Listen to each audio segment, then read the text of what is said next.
Total knee replacement शस्त्रक्रिया करण्याची गरज कधी भासते? गुडघ्याची उपास्थी किंवा कार्टिलेज झिजल्यावर हाडे एकमेकांवर घासतात.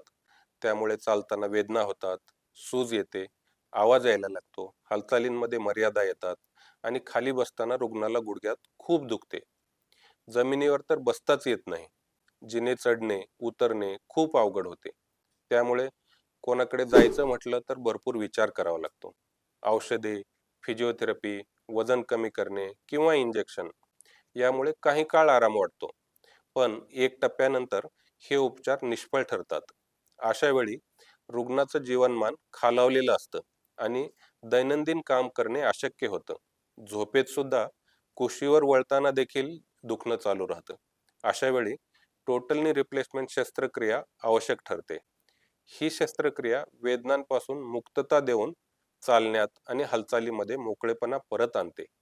सर्व लोकांमध्ये मिळून मिसळून राहता येते आणि योग्य वेळ निवडून केलेली शस्त्रक्रिया रुग्णाला अक्षरशः नवजीवन देणारी ठरते.